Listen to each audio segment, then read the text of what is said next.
But now there's factions of people go, oh, no, we got it, we don't like it, we've changed our mind, it wasn't going well for us, we don't like free speech anymore. People who want free speech, they only want free speech so they can go around saying awful things, which just isn't true. And even if it was, the good thing about free speech is people can say awful things back. It's a really good system, right? And you can't say anything under the laws of free speech. That's a total misconception. There are loads of caveats to free speech, all of which I agree with, actually. You can't incite violence, good rule. You can't slander people, good rule. You can't libel people, you know? Fascinating fact about libel law, you can't libel the dead. So I could stand here and say, Gandhi used to take it up the arse. If I wanted. Which I do.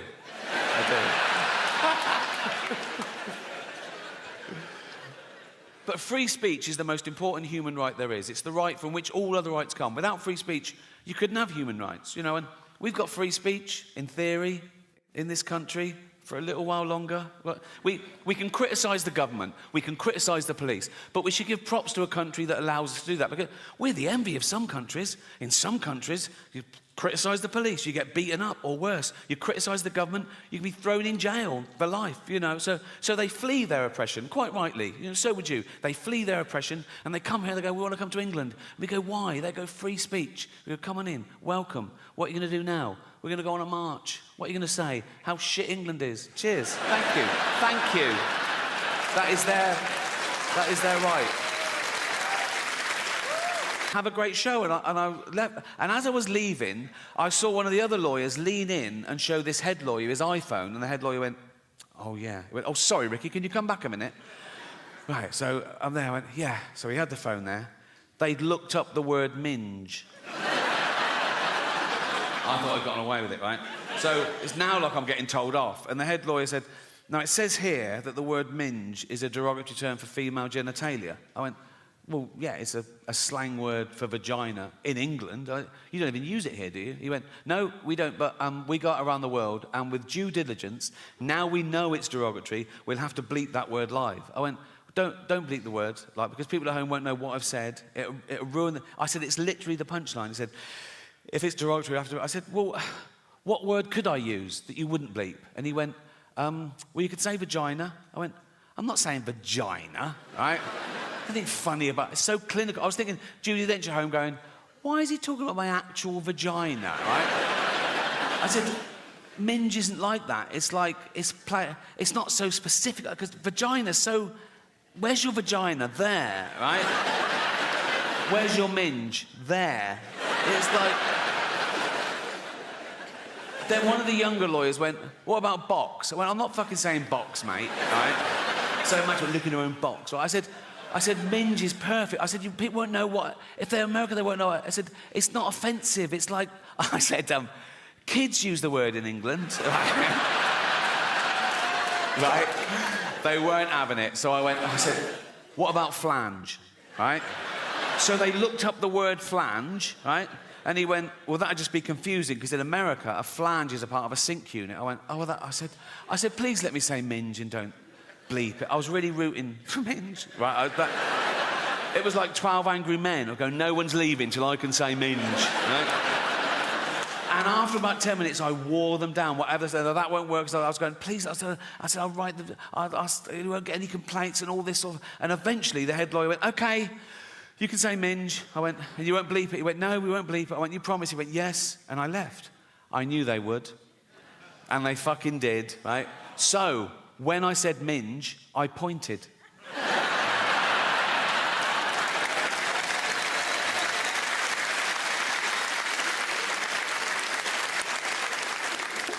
Oh, why do you like London so much, Rick? Because you get a round of applause for not shitting yourself.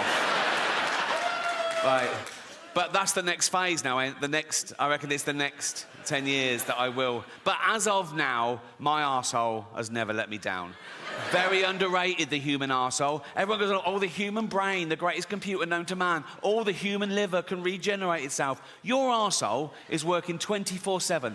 Even when you're asleep, it's like that. You're not coming out. You're not coming out. You're not coming out. Nope. You're not coming out. And you're not coming in.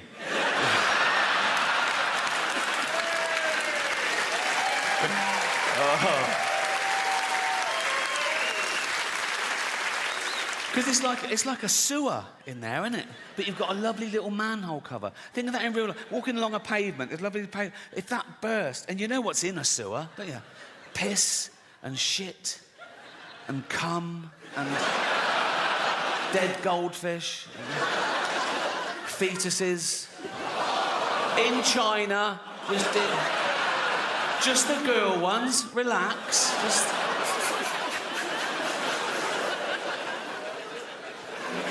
I'm at that age now as well, because I'm in entertainment. People say, oh, you can have a facelift. I go, no. Have you seen facelifts? They're still just that. Like that. You know what I mean? You go to the doctor, and the doctor goes, do you want to look old or Chinese? You know, it's like, nothing wrong with looking Chinese if you're Chinese. If you're not Chinese, it's a bit weird. It's offensive. Why is that allowed? You're not allowed to black up. It was considered a good thing to swap ideas with other cultures, with other nations, to share things with other races, to assimilate. It was the opposite of racist. Now it's racist. Gwen Stefani got in trouble in her last video because she had her blonde hair in dreadlocks. People go, no, black people invented dreadlocks, you can't have them, you're white, that's racist. Jamie Oliver got in trouble when he put out authentic jerk chicken recipe. People go, no, black people invented that, you can't have it, you're white, that's racist. Now, black people, they use the N-word, don't they? We invented that.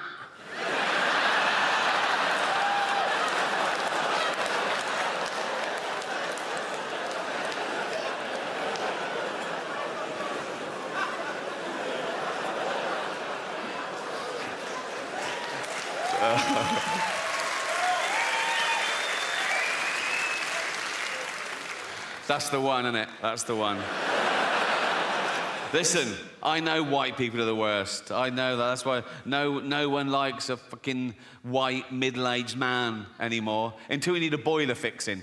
Then it's get the bald bloke round now.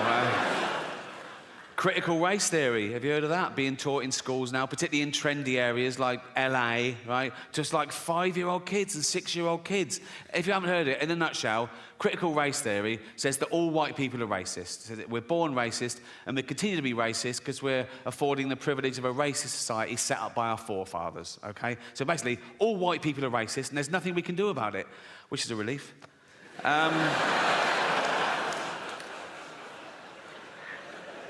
All the time when I was little. I might be remembering it wrong, but not grown-ups, not your parents, not your grandparents. They grew up dodging bombs and their firstborn having polio and the menfolk dying at 50 of lung disease. They could take a fucking joke, right? It was all about the wind-up. I used to wind up my mum all the time. This is a true story. When I went off to university, after about a week, I phoned home. My mum answered. She went, oh? I went, it's Ricky. She went, you all right? I went, not really. I'm in hospital. I think I'm blind. She went, what? I went, no, I'm only joking. Right? She went, you silly bugger. She went, I could have had a heart attack, right? And she's right, she could have had a heart attack. And I knew that. That's how committed I am to having a laugh. You're welcome. You're welcome.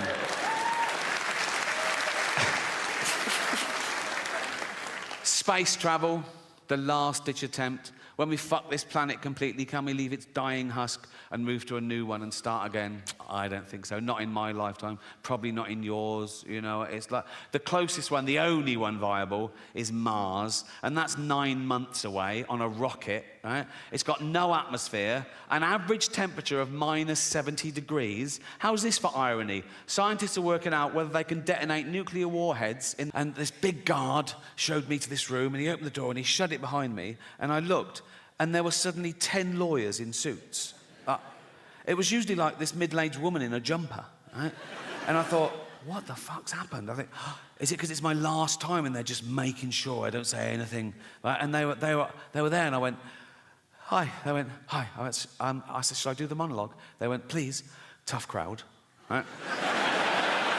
So I had the monologue, right? And I was sort of going through, it was like 7 or 8 minutes long. So I was doing the jokes, and after each joke, I sort of looked up, and they were sort of going, making notes like that. A couple of the younger ones were going like that, right? And I got to the end, and I went, that's it. And they went, good. I went, oh, great, oh, yeah. And then the head lawyer, he was about 60 years old, he had like white hair. He went, oh, yes, there was one thing.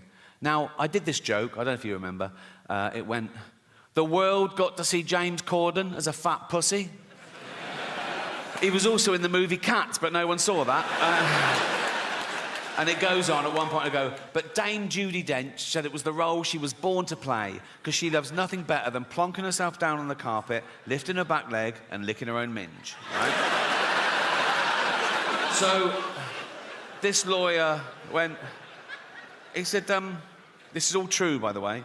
He went, when you say James Corden is a fat pussy, that's just referring to his role in Cats, right? I went, yeah. Yeah, definitely. Nah. And he went, OK, great. I thought, this is easy. I wanted to go, call yourself a lawyer, right? And they'll be back with something madder.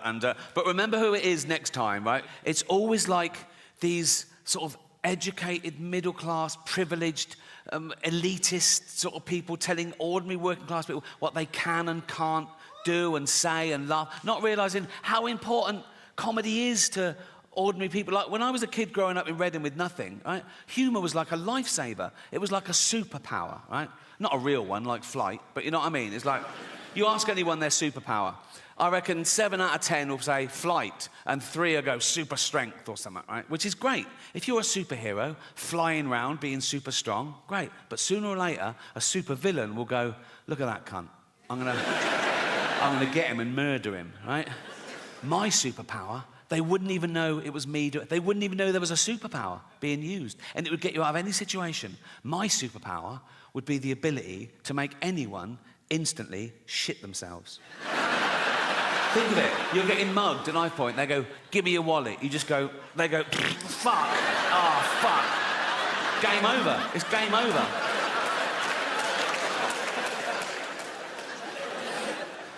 That's another thing I'm very proud of. I can honestly say, in almost 64 years, I have never shat myself once.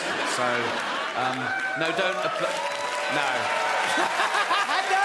Thinking they'd be loved forever. Eminent people going, there is a statue of me in the town square. And now they're pulling down the statues, aren't they? Going, pull down this fucking statue. Why? He was a slave trader. Pull down the fucking statue. He built the hospital. Should we pull that down? No, leave the hospital. Leave the hospital. Just pull down the fucking statue.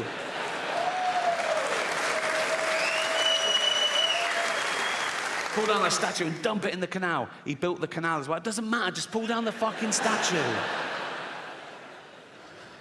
I don't think you should whitewash history. If you find out something new, add to it. Like if there's a statue and it's got Lord Whimsy, trader, philanthropist, add bit racist. Or one of those blue plaques on a house, go, Sir Robert Spuke lived here. Author, poet, pedo.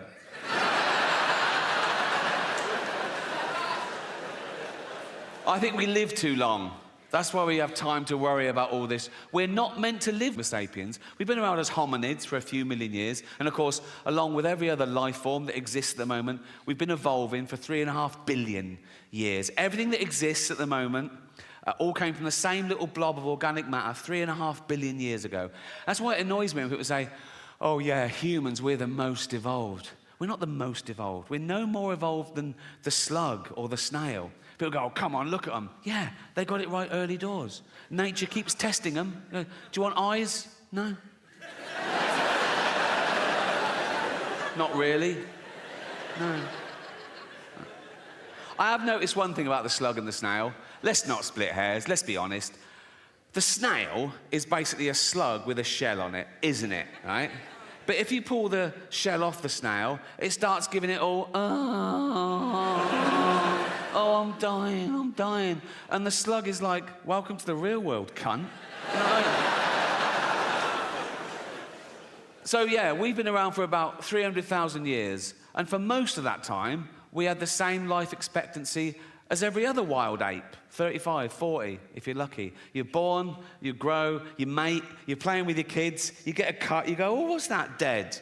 Right? But now with antibiotics and medicine, we've pushed that forward. A child born today can expect to live to about 100. And scientists said soon that'll be 120. Shouldn't have a political wing, you know. I'm political in my private life, like everyone, you know. Like, I'm sometimes incensed by the inequalities in our society. We're in the 7th richest economy in the world, right? And there's homelessness. There's 250,000 homeless people in Britain. Now, I wish there were no homeless people, because they're fucking horrible. Aren't they? You know? Oh, yeah, right next to the fucking cash point, you cheeky cunt.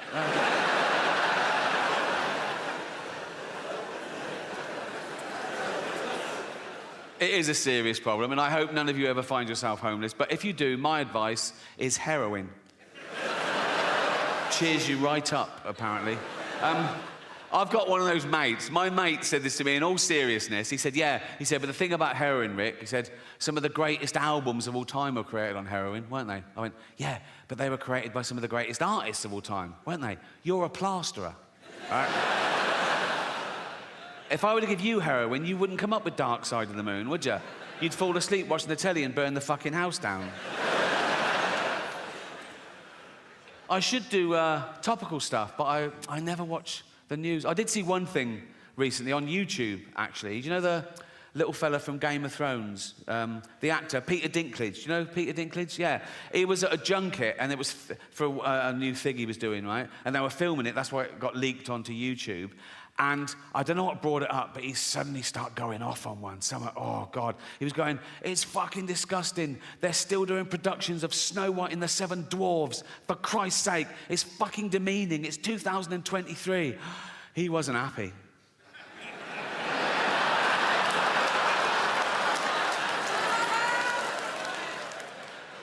He was grumpy, wasn't he? He's got a point now, hasn't he? Obviously, he's got a point. But the thing is, it's all right for him, because he's a multi-millionaire Hollywood actor, and he's a great actor as well. He does Shakespeare and everything. A lot of dwarves in entertainment aren't that great. And so, dancing around Snow White for 3 weeks of the year, that is their, like, holy grail, and he's going to fuck it for them. If he takes that, what can they do? And he's not saying you should do Snow White and the Seven Dwarfs with normal-size actors. You can't do that either. You get in trouble for that in Hollywood, or you can't take a dwarf's job or a disabled person's job. Like, Eddie Redmayne got in trouble when he played Stephen Hawking in the biopic, The Life Story of Stephen Hawking, right? Won an Oscar for it, and that's when the backlash started. People going, no, it should be played by a real disabled creature, all this... Right? And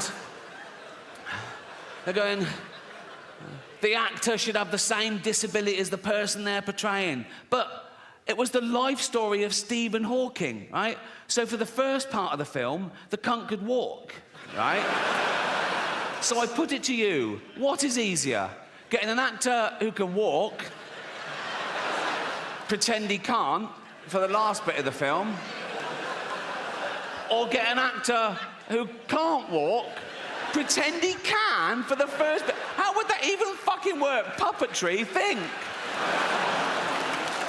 You can't always find an actor with the same disability as the person they're portraying. They're fucking actors. What if they did a biopic of Helen Keller, the deaf, dumb and blind girl? Well, what's the chances of finding a deaf, dumb and blind actress who can play that role? And if you did, you go run into the director and go, we found a deaf, dumb and blind girl. What did she say?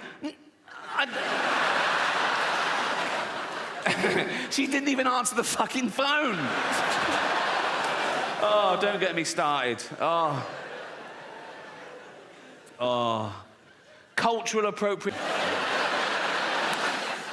I mean, they've been trying to cancel me for about 15 years, and they've always failed. And often the people trying to cancel me have been other comedians writing for the posh papers, doing that thing they always say, he's punching down. Well, comedy should punch up. We only punch up. We punch up. Their idea of punching up, they have a go at Boris Johnson. How the fuck is that punching up? You know, the cunt is learning disabled. He's like this fucking waterlogged Gary Busey, fucking albino Eggman thing. He can't string a sentence together. Have you heard him talk? He's like, he's a fucking moron. I punch up. I have a go at people like, I don't know, Stephen Hawking, right? Yes, the greatest brain that's ever lived. He can take it. And he wouldn't even have minded when he was alive, because he's part robot, isn't he? I think he's basically a talking chair, so you can say... what you want. And he was on Epstein's island, apparently, so fuck him. I don't... What was he doing there? Why do I want to go? Why? Why do I? You're like just there doing fuck. I would go, what? I know pedos who'd kill for a ticket to that.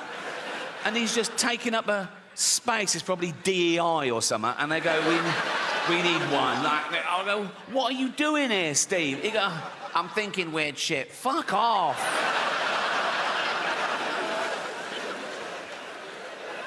That is probably a hate crime. That is... It's a big buzzword at the moment. Because I was reading about the tough time dwarves have had through history. Like, in medieval times, they used to torture them and kill them. They used to put them in barrels with spikes and roll them down the hill for a laugh, right? And then in Victorian times, they'd stick them in the circus and make them do dangerous fucking things. And then as late as the 1980s, right, I remember colleges used to have events like dwarf throwing, where they were like darts on a thing or dwarf bowling. And eventually someone said, what the fuck are we doing? Can we stop making dwarves do shit for our entertainment? And it stopped. And now it's back. Now they're in the Special Olympics. Now they've got, they're going, let's race them. And, let's throw them in the water and see if they can swim. They can. So, it needs a bit of work, that one, doesn't it? I don't know. People don't realise how much goes into one of these tours. My last tour, I did 60 new material nights. Then I did like 25 work-in-progress shows. Then I did an 85-day arena tour around the world, honing it all the time. One critic sat at his kitchen table, said, lazy. He called me immature and vulgar. Four-eyed cunt. I'm at that age now where everything annoys me. I get about the Golden Globes is always... Was someone so angry about what you said about them? They came up to you afterwards and I always go, oh, God, no. I wouldn't even say if that had happened, because I don't like gossip, to be honest, right? There was one guy I thought took it the wrong way, right? It wasn't a bad... No, the cameras went to him, and I'm not in control of the cameras, so I think he was caught in the headlights. It was Elton John, right? But it wasn't a bad joke. I was introducing Madonna, OK? And I later found out that him and Madonna were in this feud, and he hated being mentioned in the same sentence as her. But I didn't know at the time. I was confused, right? And it wasn't part of the monologue, but I'm there for like 3 hours, right? And now and again, the stage manager put a head around the door and go, do you want to introduce so-and-so? And I go, yeah, fine. And I come out and I either do it straight or I ad-lib. And this was little ad-lib because I saw Elton in the front row, right? So this was the joke. I came out and I said, our next presenter is the Queen of Pop. Not you, Elton. Sit down, right? And it sort of went to him, he sort of went... And I was like, oh, fuck, he hated that. And I was thinking, why is he... I said, oh, God, do you think I'm homophobic? Oh, I'm not homophobic. There's always in my head. Then I thought, he must have heard worse, right? In the 1980s, right, when Elton John was in the closet, he wasn't out. He was married to a woman, right? He was also chairman of Watford Football Club. And he and his then wife would go along and watch Watford play, and the entire crowd would sing, don't bend down when Elton's around or you might get a willy up your arse. Which puts my little quip into perspective, doesn't it? I don't know how football fans know how to start at the right time in the same key. Do they hand out sheet music before a fucking... We're doing Willy up the arse in C. Jeff's doing a solo. They get a traditional tune so everyone knows it, and they change the lyrics. Some genius changes the lyrics, right, to be as offensive about someone or something or somewhere or whatever, right? So the tune they used to use, I remember it, it was that old Cockney knees-up song. My old man said, follow the van and don't dilly-dally on the way. Do you know that one? Remember the term dilly-dally? They use it very creatively in their version, right? So this was their lyric. It was the 80s. It's not politically correct. I apologise. But they're football hooligans. What are you going to do, right? So let's analyse their genius lyrics, right? This is what they used to sing. Don't bend down when Elton's around or you might get a willy up your arse. I mean, you might. Not necessarily his, but, you know, like mathematicians amongst you would have to go, yeah, there's a slight... Like, if 1,000 people bent down when Elton was around, one of them might randomly... Someone might come off a bicycle and go, sorry, like that, and And they're, oh, fuck. And the scientists will go, 1. Do you know what I mean? There's a slight... Also, when Elton's around, that's ambiguous. That could fit... Like, you could have 2 gentlemen having anal sex in a hotel room, right? And then the next day they find out that Elton John was staying in the next room. They go, oh, I got a willy up the arse when Elton was around, you know? I'll give them that. Anyway. Don't bend down when Elton's around, or you might get a willy up your arse. He has the nerve to call us dear. We all know he's a fucking quill. Sorry, right? And he goes, he dallies and dillies. They've reversed it. Why? He dallies and dillies. He plays with people's willies. Again, I don't know what play with means in this context. It could be like, wow. It could be anything, couldn't it? Wow. I thought you were going to suck it. No. He dallies and dillies, he plays with people's willies, he's up every arse in town. I'd stop him there, I'd go, no, you know, that is provably false. He's not up every arse in town, is he? We can prove that. Right, take a small town, take Watford, 120,000 people. He is not up 120,000 arses, is it? I mean, half of them are women, so 60,000 tops, right? And I don't think he's been up 60,000. And if he has, good luck to him, but that's not my point. This is my point, right? What did his then wife think of that? Because he's in the closet, right? He's, you know, and she's just married Elton John the Pop. She couldn't be, she's in love. She's so proud of him. Elton John, and he's chairman of Watford. She goes, look, I'm married Elton John the Pop Star. I'm married to Elton John the Pop Star. And then the entire crowd sing, don't bend down when Elton's around or you might get a willy up your arse. She must have gone, why are they singing that out? I've just, I said earlier, I've never had a joke stopped by the Golden Globes, and that is absolutely true. But I've just remembered a joke that I stopped myself because I bottled it a bit. And I think I was being overcautious. I want to share it with you, right? So I got the chance to introduce Jason Momoa. Do you know who Jason Momoa is? Yeah, right? So I thought the meta joke would be to show my hypocrisy and my cowardice. Like, I'm okay to slag off actors. Who's scared of actors? But when it comes to a big dude, right, I'm not so brave. So I was going to go, I've got nothing bad to say about our next presenter because he's got a cock like a baby's arm, right? And I told my mate I was going to do that, and my mate went, do you think people think that's racist? I went, why is it racist? He went, well, because he's a person of colour, and I went, no, but it's nothing to do with that. It's to do with the fact that he's so big that he'd probably have a cock like a baby's arm, right? So I didn't do it, and I had a great follow-up as well. I'll tell you the whole thing. This is the whole thing. This is what I was going to do, right? Right. So I go out and go, I've got nothing bad to say about our next presenter because he's got a cock like a baby's arm. Unlike Peter Dinklage, who's got an arm like a baby's cock.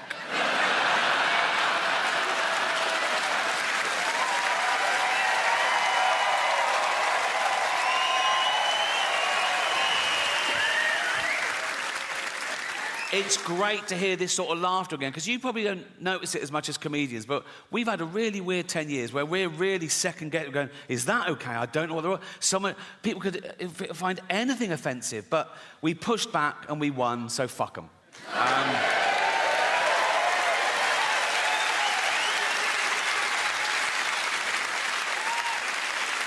Until the next time. They haven't gone away. I looked up one film on here, Schindler's List.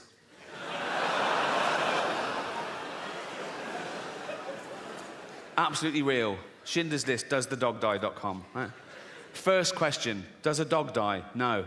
Does a cat die? No. Are any animals abused? Someone answers, there is a chicken that's handled roughly, but otherwise unharmed. Now, I love animals more than anyone I know, but if I was Jewish, I'd be slightly offended by this avenue of questioning. Imagine that in real life. Imagine someone says, oh, yeah, my grandparents were murdered by the Nazis. You go, oh, what happened? Oh, they were dragged from their house and sent to the gas chamber. Oh, was a chicken hurt? What? But as I say, it's become, you can ask any question about anything. Someone says, is there child abuse? Is teeth damaged? Is there a hanging? Does someone struggle to breathe? Yeah. Well, yeah, yes. Someone says, does someone fall downstairs? Who's scared of slapstick? It's like... Anyway, so this website was founded in 2010, so it's run about 13 years, right?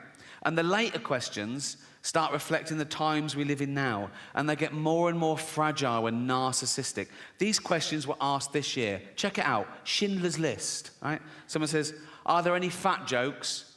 So this show is called Armageddon, and it's all about how I think humanity might end, because there's a long list of possibilities. You know, we're on a precipice, you know. It could be anything from global warming, the rise of the pandemic, you know, nuclear war, our own stupidity, basically. Because we are getting more stupid as a species, no doubt about that. You can now do a university degree course in Taylor Swift. How fucking low academically can you go?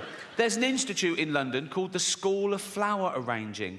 I went past it, I couldn't believe it. School of Flower Arranging. I looked in, and there's people having lectures.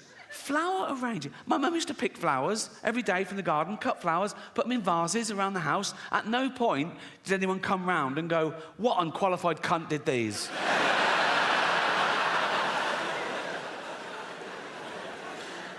Yeah, the Earth is in a terrible mess, and it's my fault, my generation's fault, and the generation before, the boomers, with their deforestation and their fossil fuels, ruining the ozone layer, raising the temperature by a few degrees, so parasites, you know, bacteria, and these zootropic pandemics are just going to get worse and worse. Like, if you're 20 years old now, you're going to have a very different middle age to me.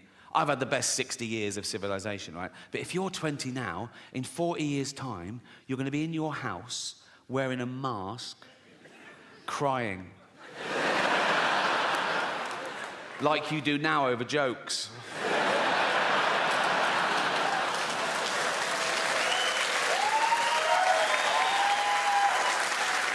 And I'm not going to be around to see that, but I am going to spend my entire fortune from now on private jets to make sure it definitely fucking happens.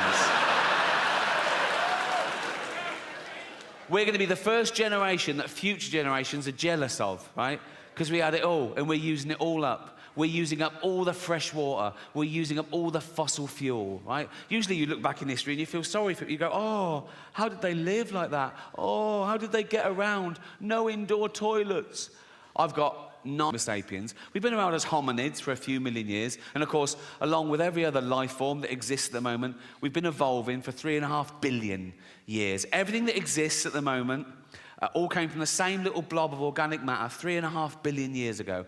That's why it annoys me when people say, oh yeah, humans, we're the most evolved. We're not the most evolved. We're no more evolved than the slug or the snail. People go, oh, come on, look at them. Yeah, they got it right early doors. Nature keeps testing them. Do you want eyes? No. Not really. No.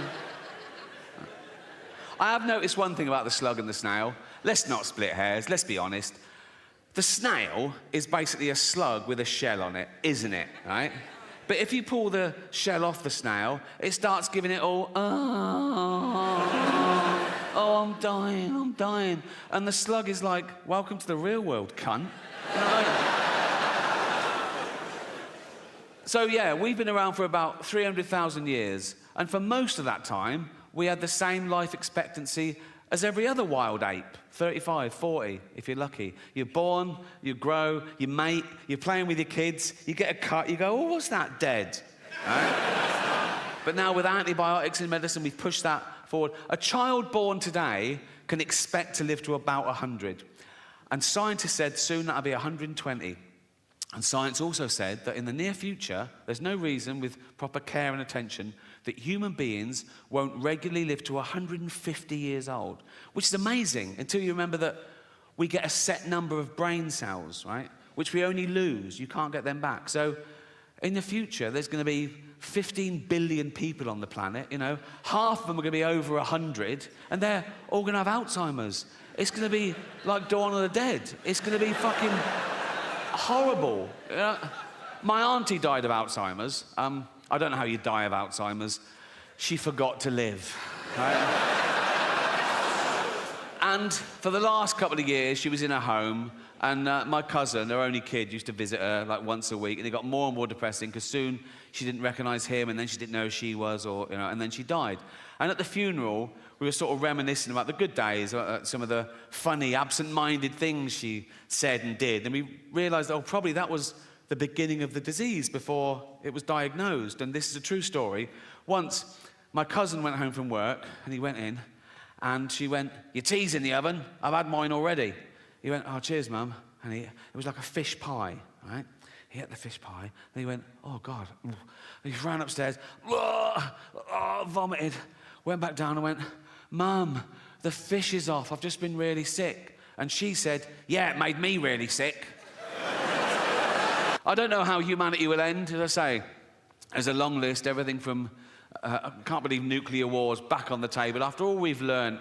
But I think maybe the rise of the pandemic, where parasites and microbes and bacteria and our antibiotics fail, or maybe those things that happen, but we're sort of evolved through it. Like, we'll find out there's pockets of sort of mutant people around the world that are slightly resistant to radiation and slightly resistant to microbes, and we'll sort of start again, because we don't really understand the mechanism of human evolution since civilization, because it's never been based on, survival of the fittest, where fittest meant just the biggest, strongest male gets to pass on his genetic material. There's other paradigms, right? Nature is brutal. Sometimes it is the biggest, strongest male that gets the female, and even then, she has a litter. If there's a runt, she goes, "Fuck it, kill that, eat it, share it out amongst the rest of us." Now, we don't do that in human society. We go the other way. We spend more time and care and attention on the weak and the vulnerable to give them a chance. Like, if you're a father and you've got 2 kids, you've got little Timmy, who's 6, right? You've got Jack, who's 8, and you go to little Timmy, you go, "Timmy, what do you want for Christmas?" And he goes, "Motorised wheelchair." I promised Jane I wouldn't do the voice, and I fucking forgot. It's too late now, isn't it? "What do you want for Christmas, Timmy?" "Motorised wheelchair." Right, well, they start at $2,000, so fucking hell. "What do you want, Jack?" Just a tennis racket, please, Dad." "Oh, good lad. How is your tennis?" Best in the school." "Oh, you good." "Also a ramp." Fuck me. What, so now we're doing fucking building work at Christmas, are we? Fuck me. "Oh, sorry, Jack, can't afford your tennis racket. We've got to spend all the money on a ramp and a motorised wheelchair for this money-grabbing little fucking..." "Why do you need a motorised one?" "No arms." That's fair enough. That is fair enough. I can tell some of you feel a bit uncomfortable laughing at little Timmy, who's a little 6-year-old lad. He's got a funny little voice because his chest is all fucked. Got no arms, no legs, just like stumps, right? But let me tell you something about Timmy to make you feel better about yourselves. He's a fucking racist. Yes. Horrible little shit, he is. You little fucking bigot.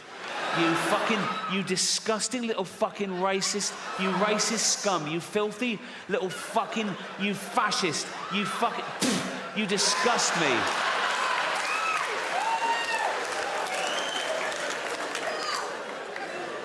Homophobic? Yeah. He's like, "They're not like us." Nothing's like you disgusting little fucking, you prejudiced little piece of, you ball of hate, you disgusting little fucking racist homophobe. I wish we'd had a scan. You absolute,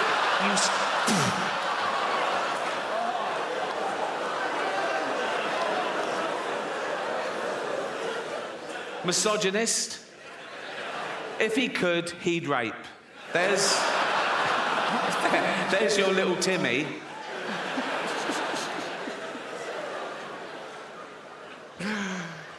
Some people don't think we evolved in the first... Harold Shipman knocking round. Do you know what I mean? Those of you too young to know who Harold Shipman is, right? He is our most prolific serial killer, right? He killed 300 people. He killed old people. That's my point. He'd have his eye on me, go, "Oh, give him a few more years."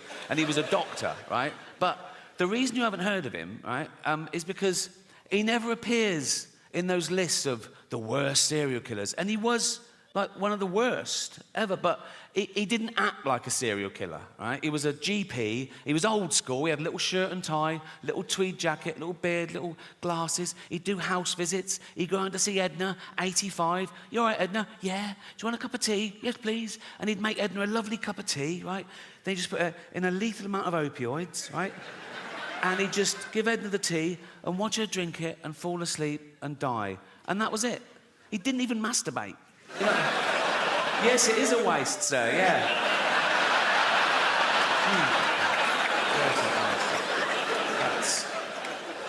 And they reckon he got the idea when he was a little lad, Harold Shipman, little Harold Shipman. He watched his mum dying of lung cancer, being given morphine, and somewhat triggered him. He thought, I'll grow up, become a doctor, and I'll do this.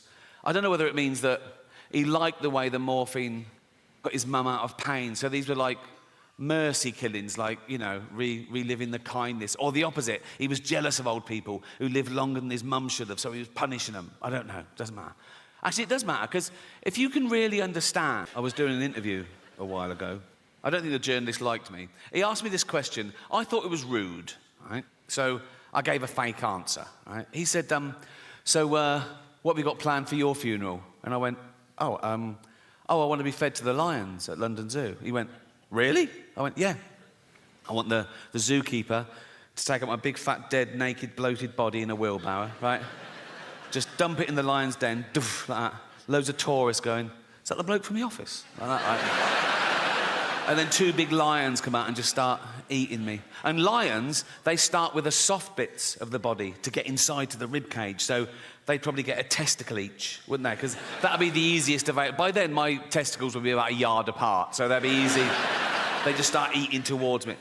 Like Lady and the Tramp, really romantic. So I said that as a joke, but he totally believed me. So much so that when he was writing up the article, he called London Zoo and asked them if that would be allowed, and they said, no, of course not, right? So when the article came out, the headline was, London Zoo refused Ricky's request to be fed to lions. Like I'm a fucking psychopath. My point is, you can't worry about what happens after you die. I looked up one film on here, Schindler's List.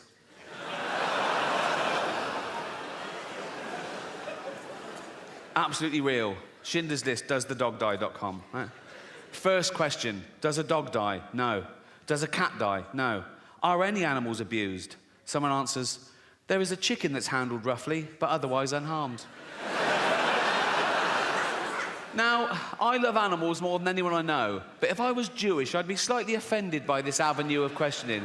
Imagine that in real life. Imagine someone says, oh, yeah, my grandparents were murdered by the Nazis. You go, oh, what happened? Oh, they were dragged from their house and sent to the gas chamber. Oh, was a chicken hurt? What?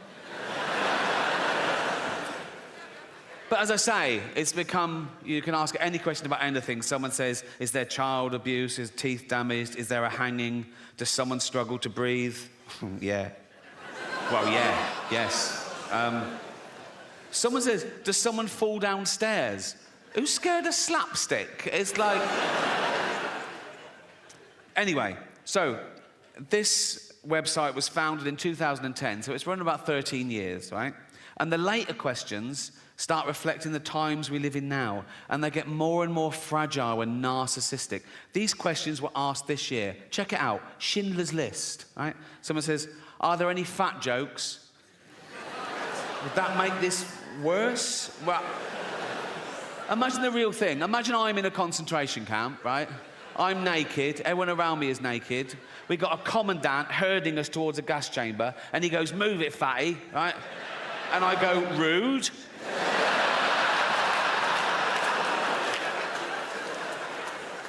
No, that has ruined the whole experience, if I'm honest.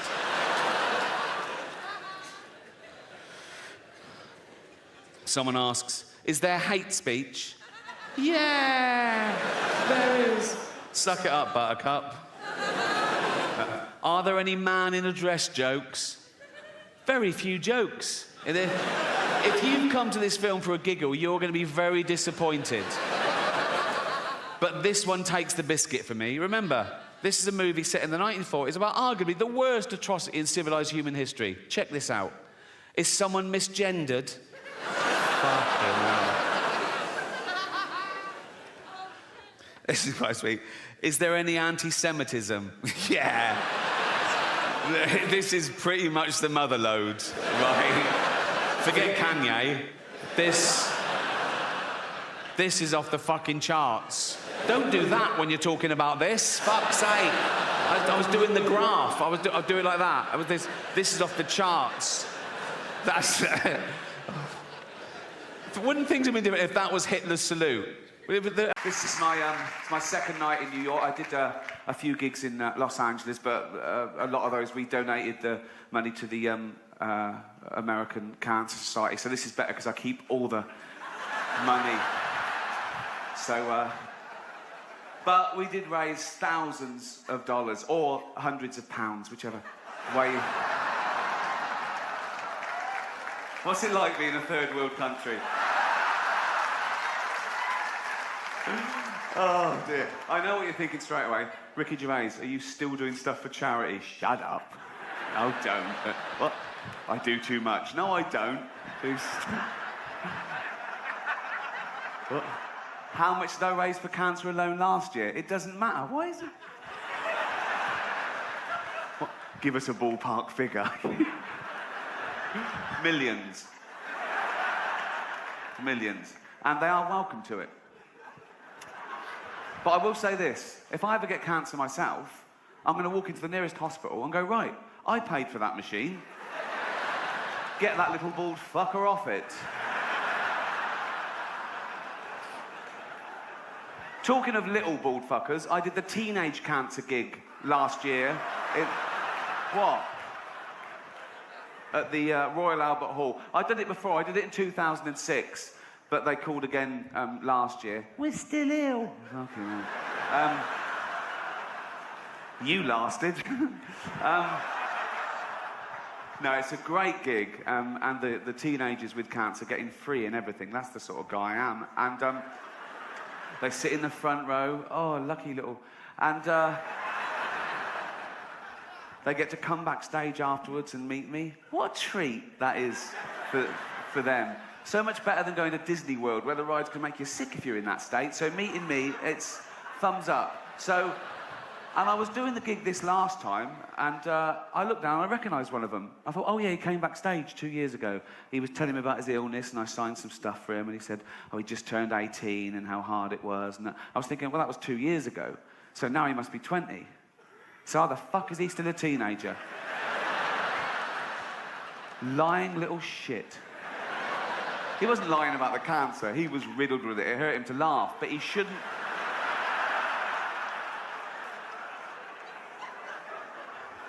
So I was doing the gig, and he was laughing along, and I thought, yeah, you laugh it up, mate. I was fuming. And it got too much for me, and I went, all right, mate, I recognise you. He went, you came backstage 2 years ago. I went, yeah. You said you're 18. He went, yeah, so you're 20 now. He went, yeah. I said, get out. And I called security, and he struggled, but he was weak. They'd worked out, you could tell. Although they had trouble getting hold of him to start with, but then they got him and they pulled it. His drip nearly had someone's eye out. I went, get him out. The crowd started booing. I went, hear that? They don't want to see someone like you take the piss out of me. Off you go. Oh. Cheers, everyone.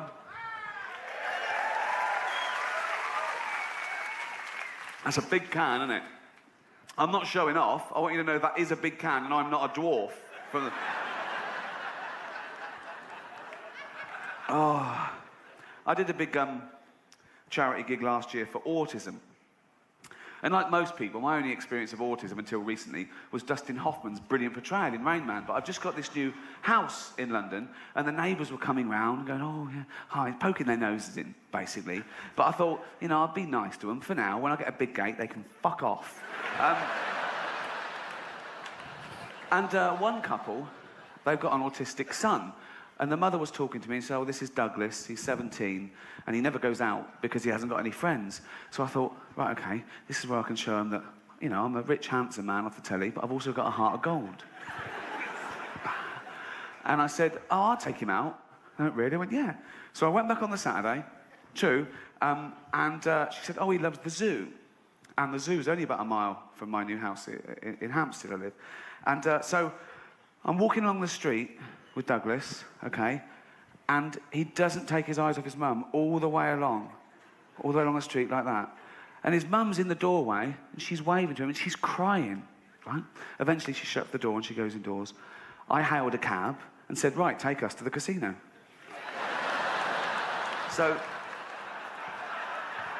you've got to make it work for you, haven't you? So,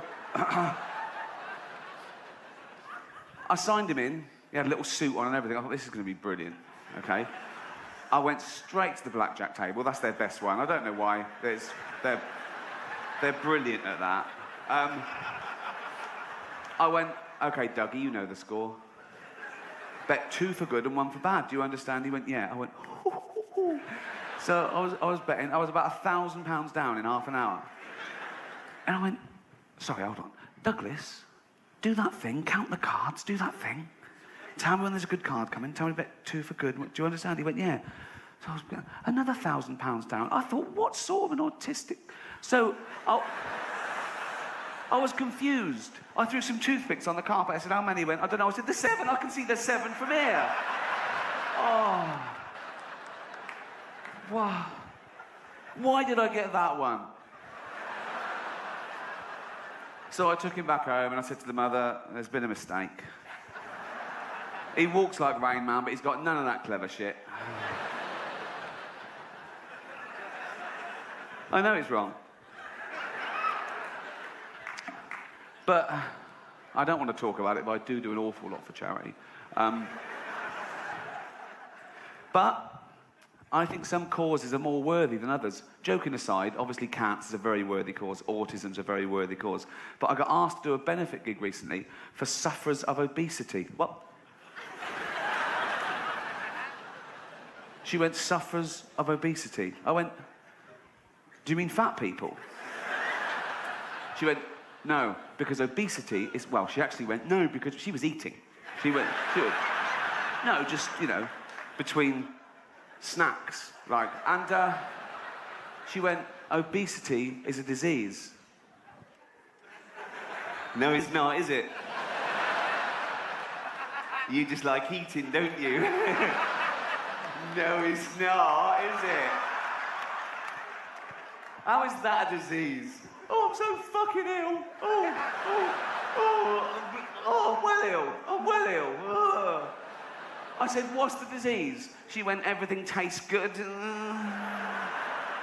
Everything? Yeah. Not salads. It's not a disease, is it? Leprosy is a disease. Can you imagine Jesus in the temple? People shuffling up to him in bandages going, Jesus, my face is falling off. I can't stop now. There's a fat chick on her 3rd thigh. People say, they make excuses, don't they, fat people? They say, it's glandular. It's not glandular, it's greed, okay? It's big bones. Yeah, big bones covered in meat and gravy.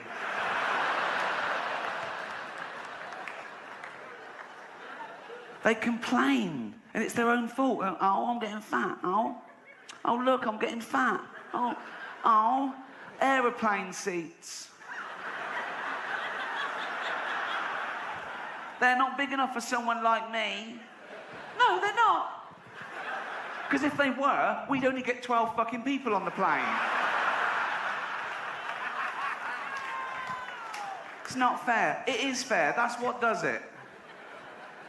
And if we're talking about fairness and aeroplanes, why is it I get the same luggage allowance as a guy who's 400 pounds?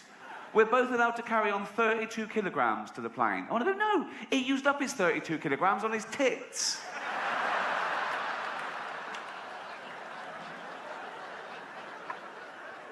It's not a disease. I saw a documentary back in England about this woman who was 350 pounds because she ate 10 burger and fries a day. That'll do it. 10 separate meals of burger and fries. 10 separate trips to McDonald's, right? In a cab. Oh, didn't even walk that. Wasted calories, okay? So, to stop her eating these meals, they wired her jaw together. So she liquidized 10 burger and fries a day.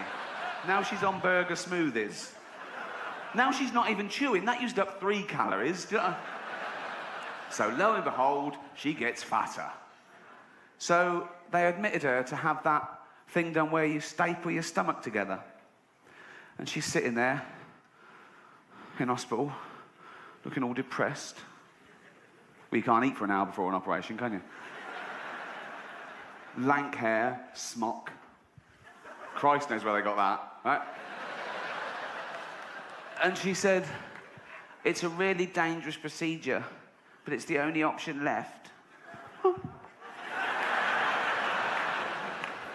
1, jogging. You don't even walk. Right. Salad. You don't like the taste. 3, 9 burger and fries a day. It's a start, isn't it? It's a starter to her. Jesus. We have some fat people in Britain, but you, like everything else, are the gold medalists of that as well. Right? You'd win that in the Olympics. I saw this episode of Jerry Springer. It was called Jerry Springer Saves the World's Fattest Man. You've got to watch that. So he's there going, okay, let's try and save this guy's life. He's got a heart of gold as well. He's like me, right? So it cut to this guy at home in his house. They couldn't bring him to the studio. They had a camera crew there. And I say house, he was in a trailer, obviously. And he was. He was like a big blob on the bed. He sort of filled the trailer. He looked like an uncooked souffle. And you could just see like his eyes in this doughy mess. And he was going, I don't want to die, Jerry. I don't want to die. And I felt sorry for him. I got over that. And they said, how much do you weigh? And he weighed 1,000 pounds. 1,000 pounds. Now, my point is this. When he weighed himself one day and he was, say, 500 pounds, didn't he think then that was a lot? Didn't he go, that's a lot? For a human. For what is essentially a land mammal, that's a lot. I'm not having a go. I'm a little bit overweight myself. The other night someone shouted, no shit. I thought, it could be that. Wouldn't that be great? You go to the doctor, he goes, no, you're not overweight, you're just constipated. Woohoo! Start again. I'll tell you quickly, I had to go to the doctor for this tour, for this medical, I say tour, it's LA and New York, they're the main two, I didn't do the middle bit. Nothing wrong with the middle bit, if you're watching the DVD. I love the middle bit, I love the middle bit. I love all of America. I do. I do, I've got a film coming out. Now listen. No, I had to have a medical, and I've had medicals before for TV shows, and they check your pulse and go, fine, you're not going to die in the next 6 weeks, go ahead. But went along to Harley Street, and he said, oh, it's a bit more thorough than usual, because it's, you know, it's a high insurance risk, this big gig. So I went, fine, he said, we need a urine sample. I went, yeah, fine. So he gave me this little file, right, and I went to the toilet, filled that up, good as gold, gave it back to him, still warm. That's embarrassing, isn't it? Oh, I know he's a doctor, it's wee, but when it's cold wee, it's sort of just chemical. But when it's warm wee, it's sort of biological. Do you know what I mean? It's from my body. That it's warm because of my body heat. Some of which is probably willy heat. Do you know what I mean? No, but it is. I'm not saying I've got a very hot penis, but it's the same.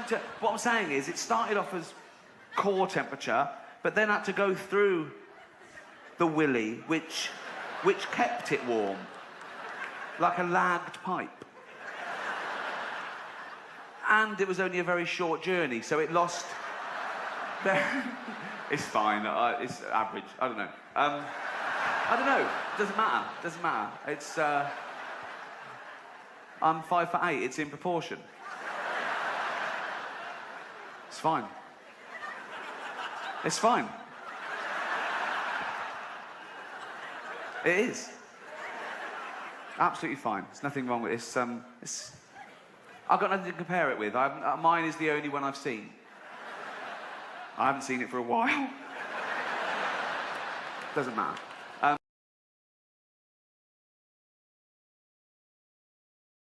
Like, oh, he's a good hunter, go with him, he's good for the tribe. The other way you can raise your status is have virtue. Like, oh, he's not a great hunter, but he's wise or kind or whatever, you know. And then, with the advent of social media, people suddenly discovered they could just say they were virtuous. No evidence, no proof, just loads of flags in their bio, right?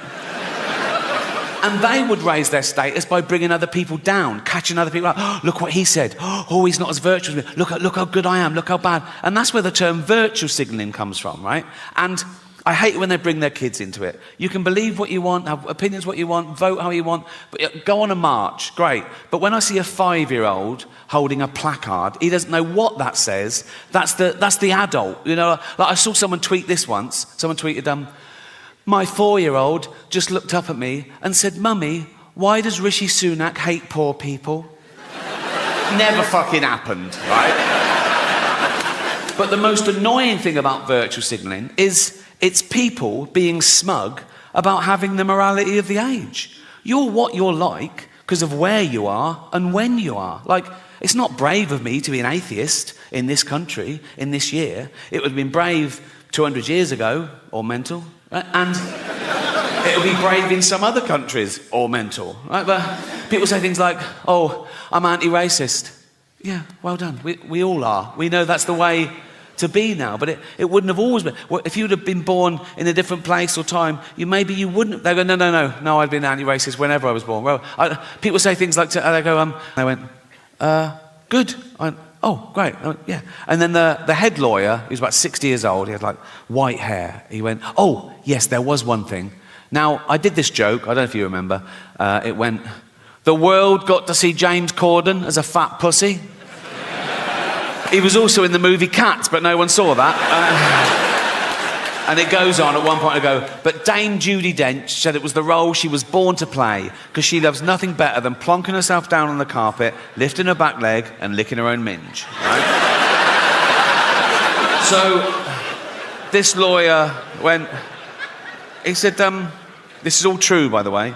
He went, when you say James Corden is a fat pussy, that's just referring to his role in Cats, right? I went, yeah.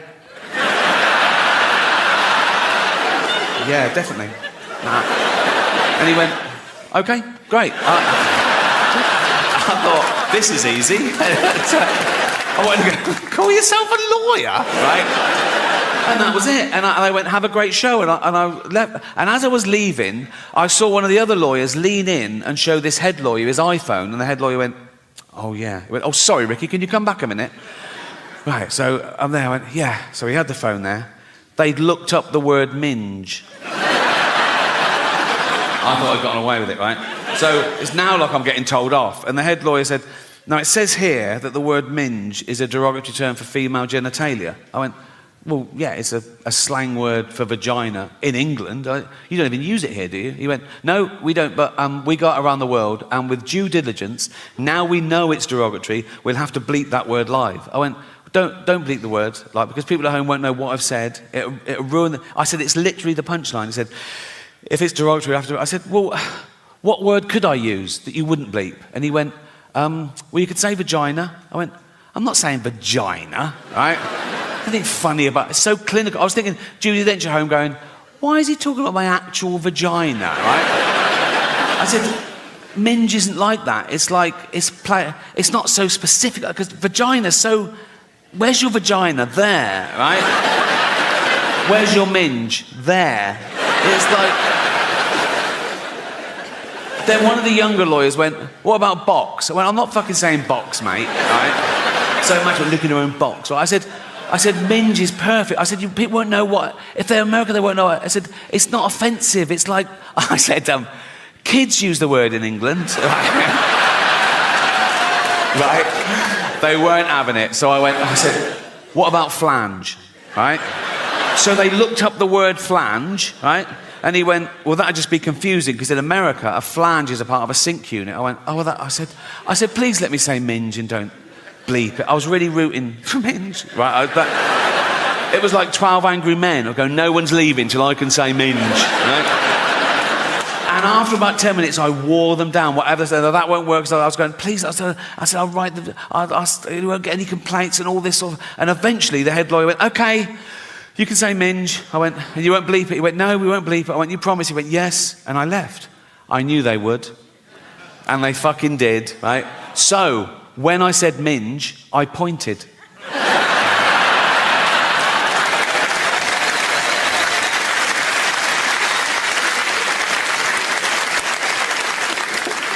The most frequently asked question I get about the Golden Globes is always, was someone so angry about what you said about them? They came up to you afterwards and I always go, oh God, no. I wouldn't even say if that had happened, because I don't like gossip, to be honest, right? There was one guy I thought took it the wrong way, right? It wasn't a bad... No, the cameras went to him, and I'm not in control of the cameras, so I think he was caught in the headlights. It was Elton John, right? But it wasn't a bad joke. I was introducing Madonna, okay? And I later found out that him and Madonna were in this feud, and he hated being mentioned in the same sentence as it. But I didn't know at the time. I was confused, right? And it wasn't part of the monologue, but I'm there for like 3 hours, right?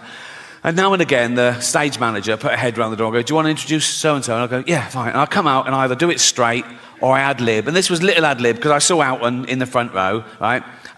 So this was the joke. I came out and I said, our next presenter is the Queen of Pop. Not you, Elton. Sit down, right? And he sort of went to him, he sort of went... And I was like, oh, fuck, he hated that. And I was thinking, why is he... I was like, oh, God, do you think I'm homophobic? Oh, I'm not homophobic. There's always in my head. Then I thought, he must have heard worse, right? In the 1980s, right, when Elton John was in the closet, he wasn't out, he was married to a woman, right? He was also chairman of Watford Football Club. And he and his then wife would go along and watch Watford play, and the entire crowd would sing, don't bend down when Elton's around or you might get a willy up your arse. Which puts my little quip into... The judge goes, why did you kill that person? He goes, no reason. The judge goes, so you're not a bigot? He goes, oh no. The judge goes, 10 years. Right? Some other guy's got a gun, he goes, I fucking hate dwarves. Right? He sees a little dwarf, he takes aim, bang, kills the dwarf dead. Right? He goes to court. The judge goes, why did you kill that dwarf? He goes, because I hate the little cunts. Right? The judge goes, you're a bigot, 20 years. Now, he shouldn't get more for shooting a dwarf. If anything, it's a harder shot, isn't it? If I was that judge, I'd go, what, you shot a dwarf at 100 metres, yeah? Fucking props, that is 5 years. In the army, get him in the army.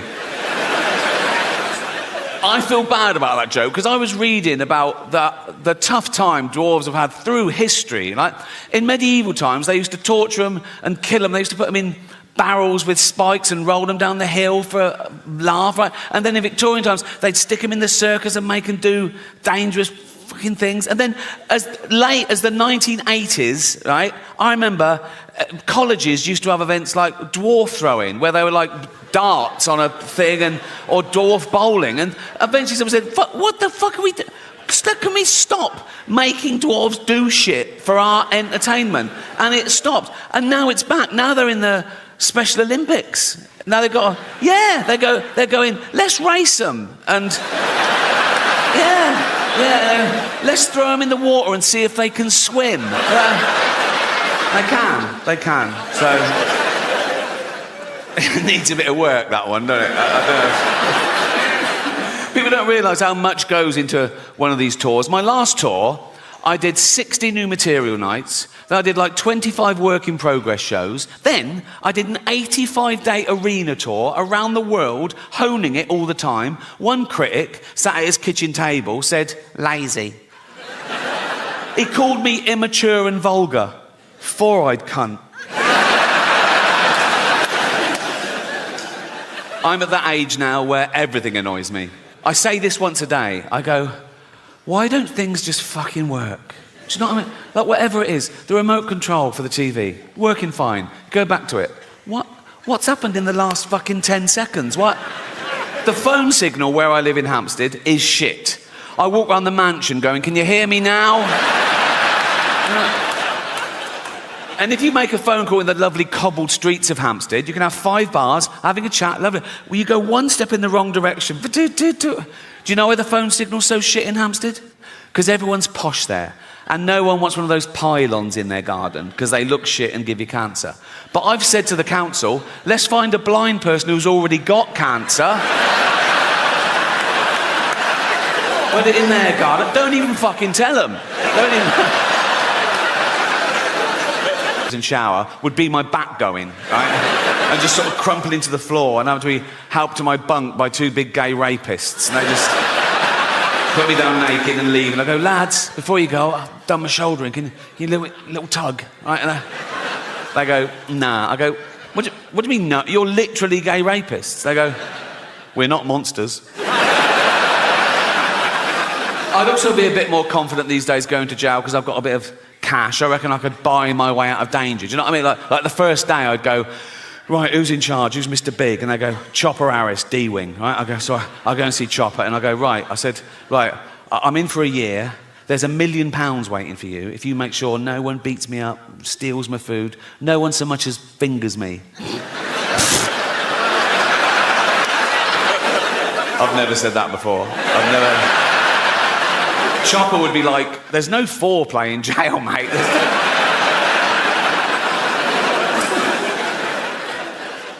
I'm at that age where I'm glad we haven't got a Harold Shipman knocking round. Do you know what I mean?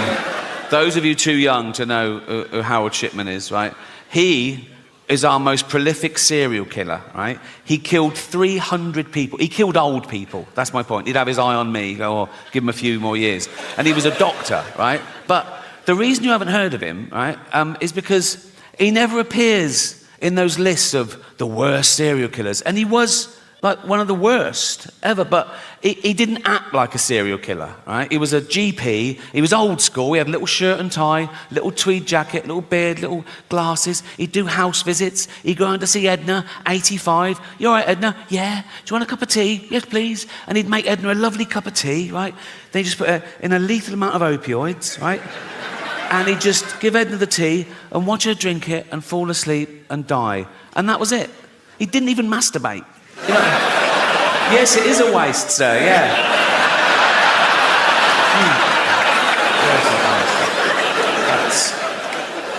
And they reckon he got the idea when he was a little lad, Harold Shipman, little Harold Shipman. He watched his mum dying of lung cancer, being given morphine, and somewhat triggered him. He thought, I'll grow up, become a doctor, and I'll do this. I don't know whether it means that he liked the way the morphine got his mum out of pain. So these were like mercy killings, like, you know, reliving the kindness. Or the opposite, he was jealous of old people who lived longer than his mum should have, so he was punishing them. I don't know, doesn't matter. Actually, it does matter, because if you can really understand why someone does something like that, you might spot the signs in the future and stop a crime before it happens, you know. I always think that when there's a school shooting in America, right, it's usually some emo, right, who goes into a kindergarten, kills about 30 toddlers, turns the gun on himself, right? And all the eyewitnesses, they always say the same thing. They go, oh, he was a loner, he sat at the back, he was shy, he was bullied. Let's round those cunts up now. Do you know what I mean? It's like, go into a school, see who the bully's smashing up, right? Go, I'll take it from here, mate, thank you, right? And drag that little dweeb off to Borstal or jail or so. Go to the bully, go and find another one. You know what I mean? He's doing a great job, but we need more. But they're beating up future child killers. This fucking waterlogged Gary Busey, fucking albino Eggman thing. He can't string a sentence together. Have you heard him talk? He's like, he's a fucking moron. That eye punch up, I have a go at people like, I don't know, Stephen Hawking, right? Yes, the greatest brain that's ever lived. He can take it. And he wouldn't even have minded when he was alive, because he's part robot, isn't he? I think he's basically a talking chair, so you can say what you want. But... And he was on Epstein's Island, apparently, so fuck him. I don't... What was he doing there? Why do I want to go? Why? Why? You're not just there doing fuck. I would go, what? I know pedos who'd kill for a ticket to that. And he's just taking up a space. It's probably DEI or something. And they go, we need one. Like, I'll go, what are you doing here, Steve? He go, I'm thinking weird shit. Fuck off.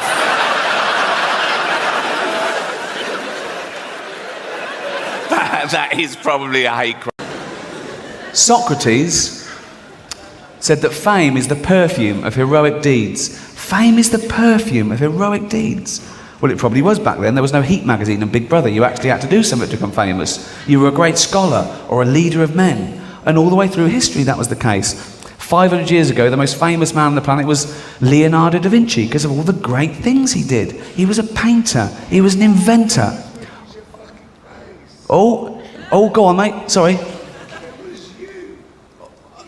I can't do one-on-one. It's a big place. In a much smaller room, I'd still ignore you, cunt. Shush.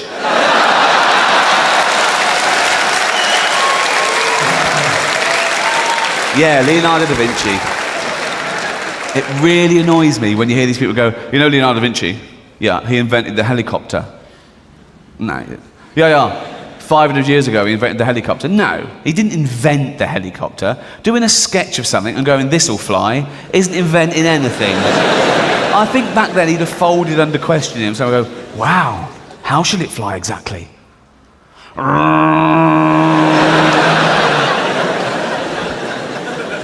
Sir Isaac Newton, most famous man in his day because of all the great things he did. The laws of motion, discoverer of gravity. I was talking to Carl Pilkington. Yeah, he's a different sort of genius and we got onto science and stuff, and he was going, who's the best, who's this and that, and I said, well, I suppose Isaac Newton's generally considered the father of modern physics, and he went, what was so good about him?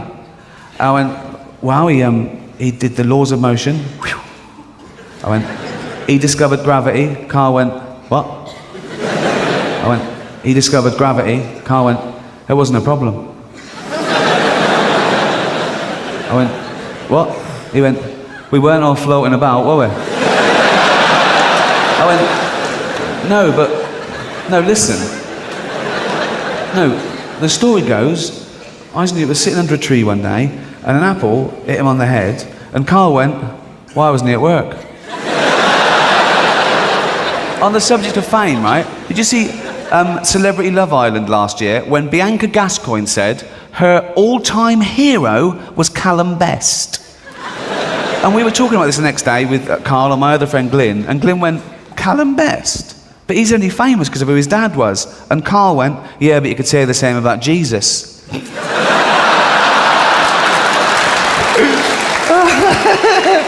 Fucking hell. He's got a head like a fucking orange. Oh.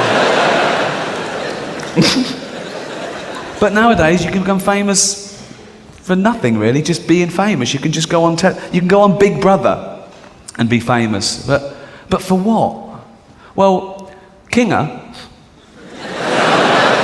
she's famous because in front of 56 cameras on national television, she shoved a wine bottle up her vagina.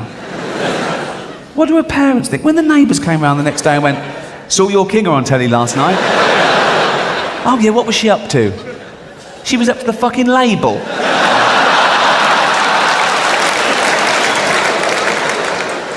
Nadia, first transsexual winner. That record's safe, I think. She went there for slightly different reasons. Hers wasn't fame per se. Hers was affirmation, really. She wanted to prove something to herself and the rest of the world, and she didn't tell the other housemates she was born a man. She wanted to see if they believed she was a real woman, and they did, to be fair. I remember the blokes talking up behind her back one night, and they were going, that Nadia's a ugly woman. They spotted the jaw and the big hands. Do you know what I mean? It's always the giveaway, isn't it? You can have everything done. You can have all the plumbing done, electrolysis, paint your nails, and do hair, makeup, lovely dress, shopping in Tesco's, whole loaves of bread. Hello. Hello.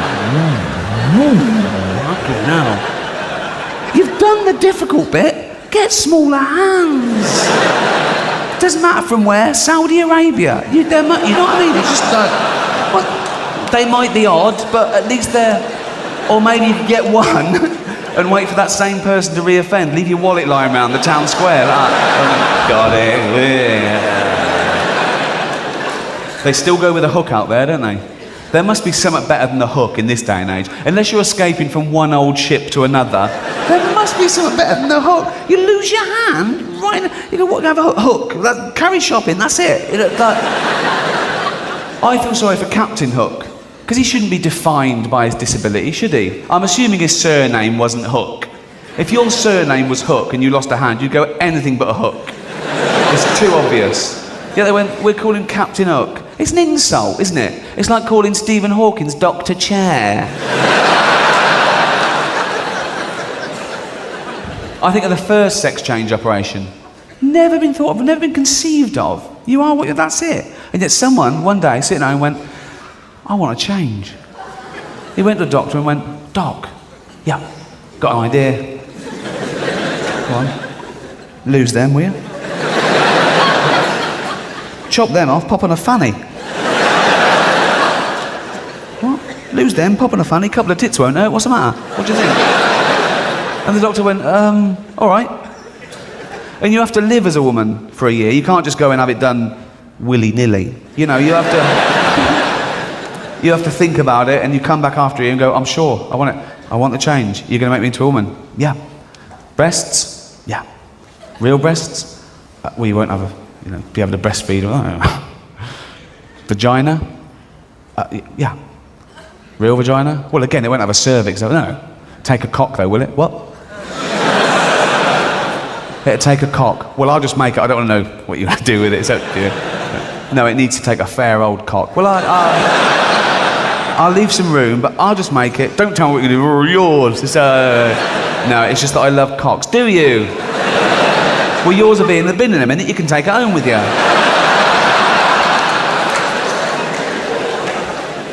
Do you think they'd take it home with them? I would. Pop it under the pillow for the knob fairy. That must be worth a bit, mustn't it? One of the traumas of becoming famous was owning your reputation.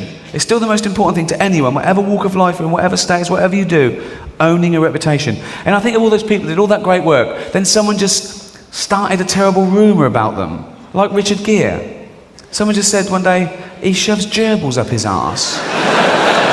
Why would he do that? He was in Pretty Woman. Would he leave the set, go home and go, oh, Julia Roberts is lovely, but I shove a gerbil on the arse. Why would he? And even if he did, how would we know about it? Wouldn't you keep that pretty close to your chest? You know what I mean? What do you do? Sidle up to a journalist and go, keep this under your hat? I like to shove gerbils up my arse. Nervous. Or did the pet shop man phone the paper and go, Richard Gere was just in here and bought a gerbil, so probably going to shove it up his arse? I'll tell you, I did.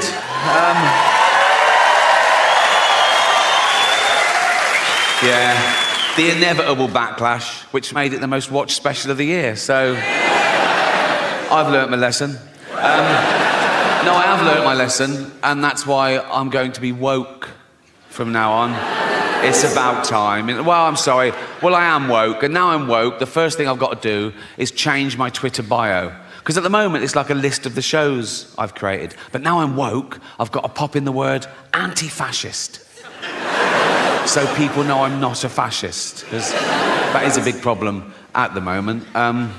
People come up to me on the street and they go, Rick, have you been imprisoning journalists? I go, no. They go, oh, interesting. They go, have you been gassing Jews? I go, no. They go, well, pop it in your bio then, you silly cunt.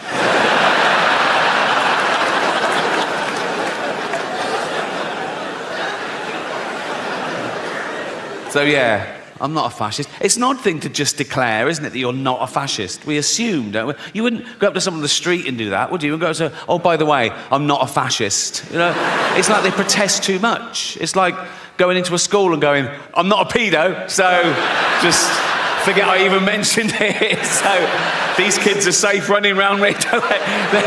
They can run around naked for all I care. I'm not a pedo, so... Of course, the word fascist has changed. Traditionally, the word fascist meant a member of a far-right authoritarian regime that uses militarism and violence to suppress individual rights. Now, the word fascist can mean liked a Joe Rogan tweet. So, words change, yeah? And that's part of the reason I'm going to become woke, is words change, and I don't want to be left behind, you know? I don't want to end up like my granddad in the 70s. Oh, he was all like, coloureds this and queers that. Oh.